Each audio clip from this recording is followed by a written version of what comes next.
पन्नगे च सुरेन्द्रे च कौशिके पाद संस्पृशि निर्विशेष मनस्काय श्री वीरस्वामिने नमः। आरहत वाङ्मय में कहा गया है, को होय मानोय अनिग्रहीया मायाय लोभोय पवड्ढमाना चत्तारि ए कशिणा कसाया सिंचन्ति मूलाइम पुनर्भवस्य। एक सिद्धांत है आत्मवाद, यानी आत्मा है, शरीर अलग है, आत्मा अलग है। एक अवधारणा यह भी मिलती है, प्राचीन काल में बताया गया कि जो आत्मा है वह शरीर है, जो शरीर है वह आत्मा है। ये दो अलग अलग चीजें नहीं हैं, एक ही हैं। रायपसेनियम आगम जो है उपांगों में, और राजा प्रदेशी का विचार मान्यता जो मिलती है वह यह थी कि शरीर है वह आत्मा है, आत्मा है वह शरीर है, दो चीज नहीं है। इसको हम नास्तिकवादी विचारधारा कह सकते हैं, जहाँ अलग से कोई आत्मा का अस्तित्व नहीं माना जाए। और यह अवधारणा रही एक आस्तिकवाद की, अन्नो जीवो, जीव अन्य है, अलग है, शरीर अलग है। तो मैं कौन हूँ? मैं आत्मा हूँ, मैं शरीर नहीं हूँ। यह तो अभी जीवन है, तब आत्मा और शरीर का योग है। वस्तुतः मैं शरीर नहीं, मैं आत्मा हूँ। आत्मा नया जन्म ले लेती है। यह नया जन्म लेना पुनर्जन्मवाद का सिद्धांत है, और पुनर्जन्म है तो पूर्व जन्म अपने आप ही सिद्ध हो जाता है। जैन दर्शन में यह बात प्रकट होती है कि जब तक आत्मा का मोक्ष न हो जाए तब तक यह आत्मा एक जन्म के बाद दूसरा जन्म लेती रहती है। पुनरपि जननम पुनरपि मरणम, पुनः पुनः जन्म मरण होता रहता है। यहाँ एक प्रश्न उठ सकता है कि पुनः पुनः जन्म मरण क्यों होता है, इसका क्या कारण है?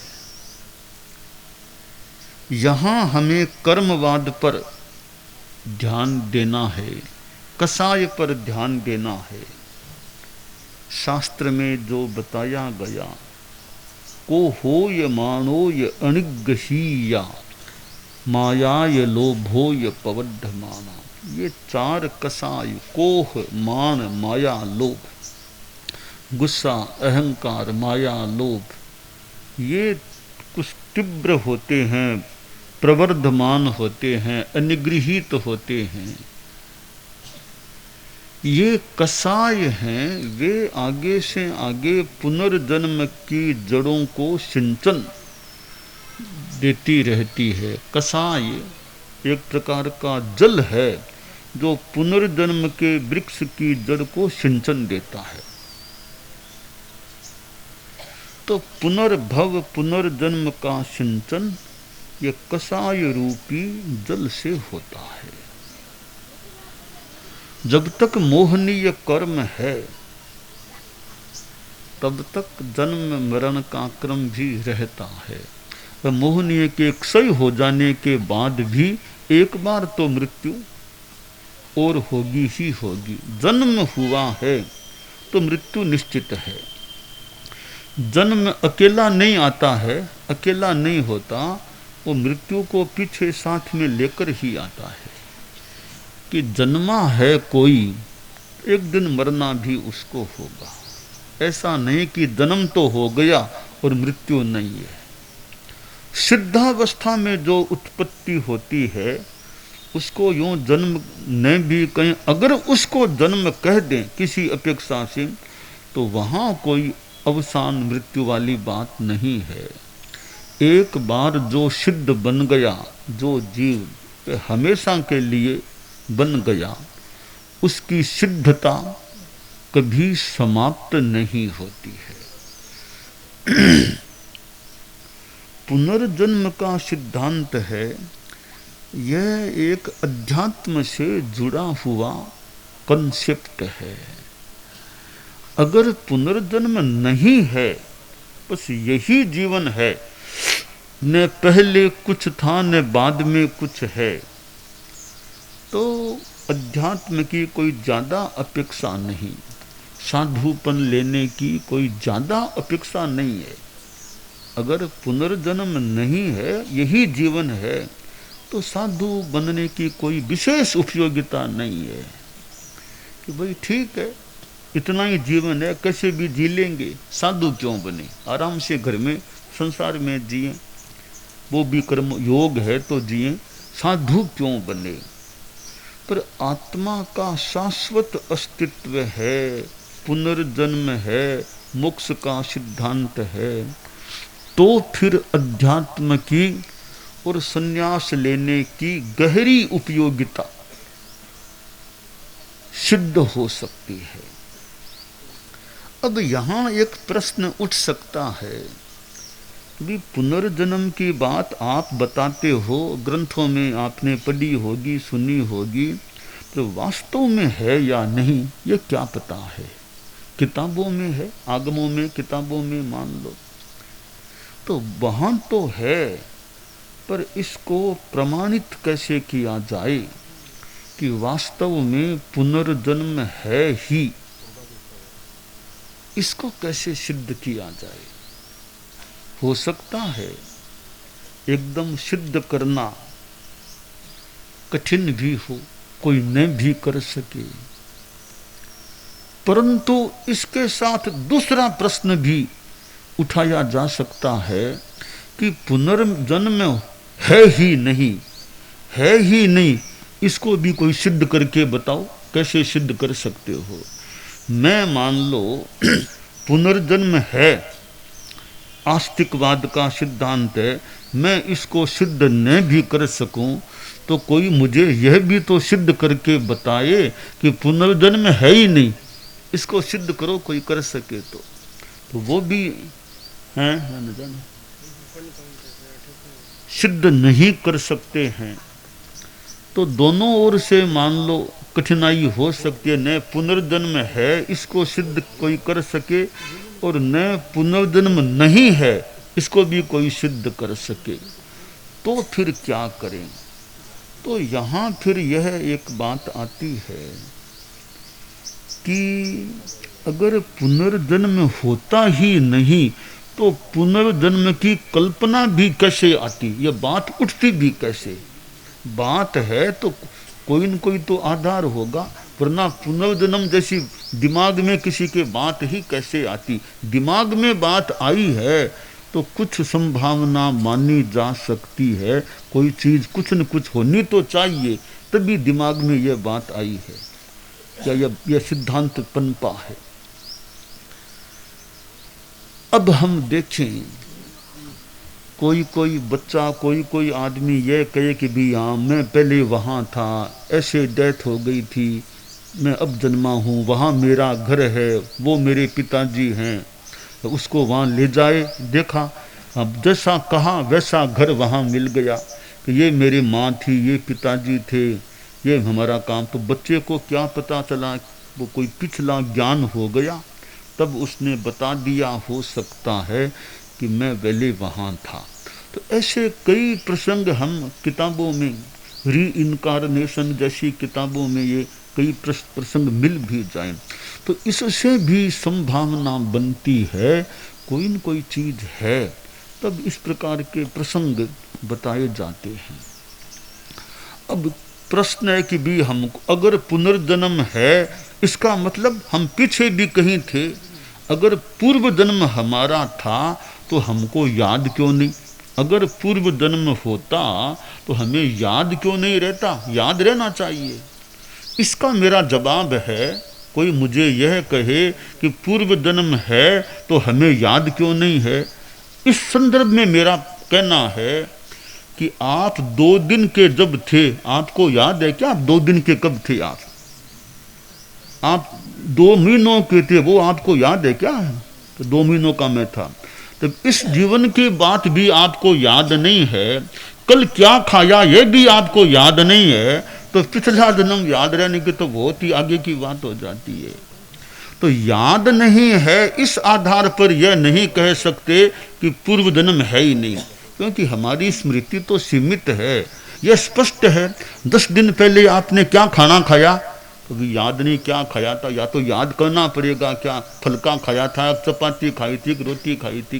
तो हमको कल का खाया भी कभी कभी याद नहीं रहता है, तो पूर्व जन्म तो बहुत आगे की बात है, कैसे याद रहे? तो याद नहीं है, इस आधार पर अस्तित्व नहीं है, यह सिद्ध करना भी ठीक नहीं बैठता है। इसका मतलब पूर्व जन्म हो सकता है।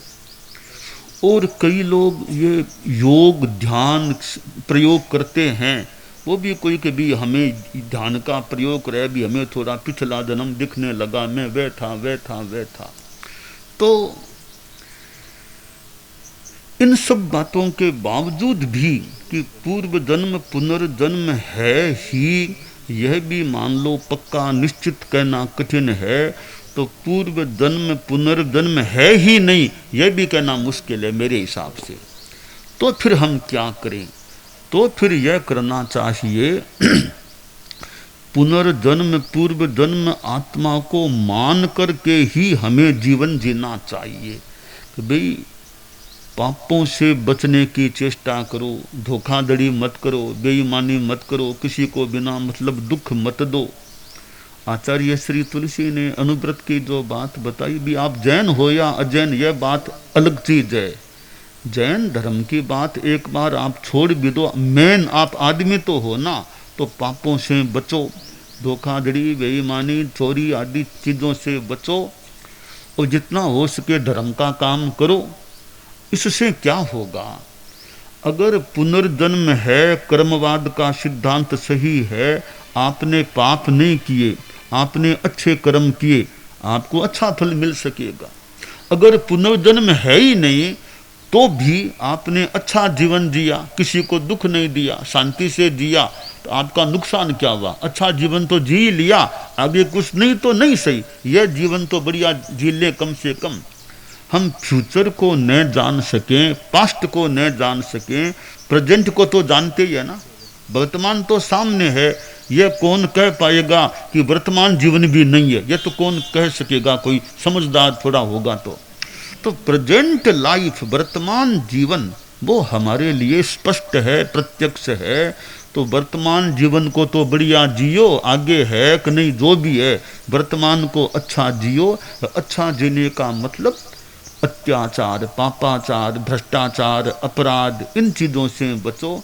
अब जो अनुव्रत की बात है कि आप जैन हो कि नहीं हो, अनुव्रत के अनुसार जीवन जी लो, प्रामाणिकता रखना, हिंसा बिना मतलब नहीं करना, वो नहीं करना, नशा नहीं करना। वर्तमान जीवन तो आपका अच्छा रहे कि लड़ाई झगड़ा मत करो, आपका यह जीवन तो शांति में बीतेगा ना, यथा आशा करें। तो ये पापों से बचना, धर्म का काम जितना हो सके करना, बस इतना सा कर लें, फिर पुनर्जन्म है तो हमें लाभ मिल ही जाएगा, आशा करें। नहीं है तो क्या हमारा नुकसान हुआ? अच्छा जीवन जी रहे हैं, शांति का जीवन जी रहे हैं। तो यह नास्तिकवाद और आस्तिकवाद, अनुव्रत के क्षेत्र में तो कोई नास्तिक आदमी भी हो वो भी अनुव्रती बन सकता है, ऐसा मेरा मंतव्य है। कि कोई कह दे साहब मैं तो नास्तिक हूँ, अनुव्रती बनूं या नहीं बनूं, मेरा उत्तर है भाई आराम से बनो आप। नास्तिक आस्तिक की चाहो तो अलग से हम चर्चा करनी हो तो कर लें, बात कर लें, वो अलग चीज है। पर अनुव्रती बनने के लिए आस्तिक बनना भी जरूरी नहीं है। आप हो वैसे हो, नास्तिक हो तो नास्तिक हो, आप अनुव्रती बनो, भी अहिंसा ईमानदारी आदि को स्वीकार करो, कोई आपत्ति वाली बात नहीं है। तो अनुव्रत में कोई कह दे सा अनुव्रती बने, आचार्य तुलसी को गुरु मानना पड़ेगा या माँ समण जी को गुरु बनाना पड़ेगा, कोई जरूरी नहीं है। आप किसी को गुरु बनाओ मत बनाओ अलग विषय है। अच्छे इंसान बनो, अच्छे आचरण करो, मानवीयता, नैतिकता, अहिंसा, सद्भावना, नशा मुक्ति, इन तत्वों को अपनाओ तो बस आपका जीवन अच्छा रहे, शांति रहे, और पुनर्जन्म है तो वो भी आपका अगला जन्म भी अच्छा हो सके। अब का प्रेक्षा ध्यान कि मैं तो नास्तिक हूँ, प्रेक्षा ध्यान करूँ या नहीं करूँ, भाई करो, क्या दिक्कत है। आप आत्मा को नहीं मानते हो तो आधा घंटा ध्यान तो कर लो, श्वास प्रेक्षा करो, शरीर को स्थिर करो, वाणी से एक बार मौन हो जाओ, मन को एकाग्र करो। तो आप नास्तिक आस्तिक कोई भी हो, बस ध्यान करो, कोई दिक्कत नहीं है। इतनी देर तो आपका अच्छा समय बीतेगा ना। आधा घंटा ध्यान करोगे, आधा घंटा न आपने चोरी की, आधा घंटा न आपने झूठ बोला, इतने तो पापों से बचाव हो ही गया।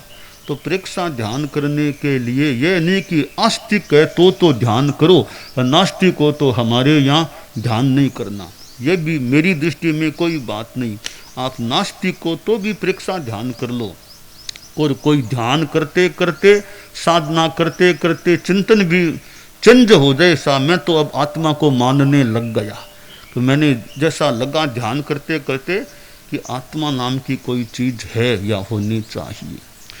तो आदमी यथार्थ की खोज करने का प्रयास करे। यथार्थ की खोज करना है तो दुराग्रह नहीं रखना, पूर्वाग्रह दुराग्रह नहीं होना चाहिए। गुरुदेव तुलसी का जो गीत, आग्रहहीन गहन चिंतन का द्वार हमेशा खुला, कण कण में आदर्श तुम्हारा, कय में श्री जो घुला।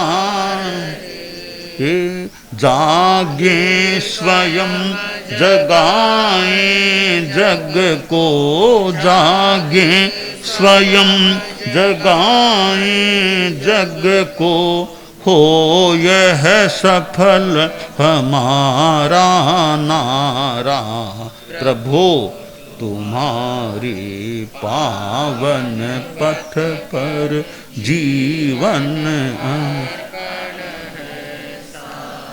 तो दुराग्रह के रूप में जो आग्रह है वो सत्य अनुसंधान में बाधा है। जहाँ भी पकड़ होगी, दुराग्रह के रूप में पकड़ हो गई, इसका मतलब आपका रास्ता प्रशस्त नहीं है।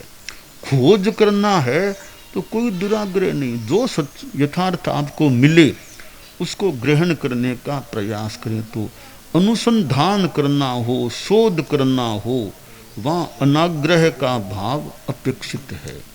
तो हमें दुराग्रह में कभी नहीं जाना चाहिए। दिमाग को खुला, द्वार दिमाग का खुला रखना चाहिए। कोई नई अच्छी बात लगे, अच्छी तरह सोच लिया, अच्छी बात है, तो पुरानी बात को छोड़कर नई बात को स्वीकार कर सकते हैं। पुरानी बात अच्छी है, नई बातें कोई जरूरी नहीं हर नई बात को स्वीकार करना। हमें पुरानी अच्छी लग रही है तो पुराने पथ पर चलते रहो।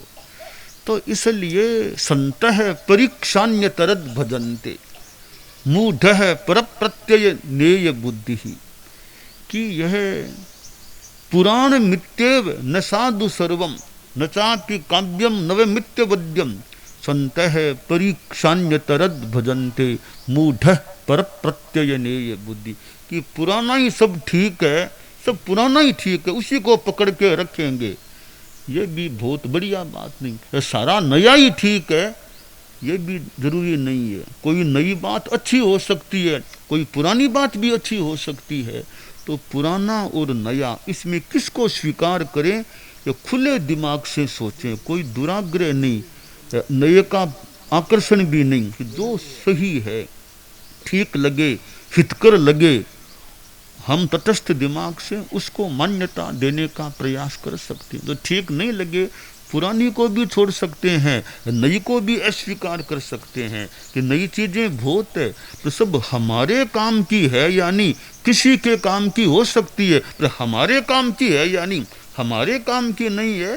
तो नई चीज़ को बस, हमें कोई विरोध नहीं, पर हमें नई चीज़ ये स्वीकार नहीं है, क्योंकि हमारे काम की चीज़ नहीं है। तो यह दुराग्रह न हो कि हम सच्चाई यथार्थ को जानने का प्रयास करें। तो पुनर्जन्म पूर्व जन्म है, मेरी मान्यता चिंतन यह है, मान कर के ही चलना चाहिए।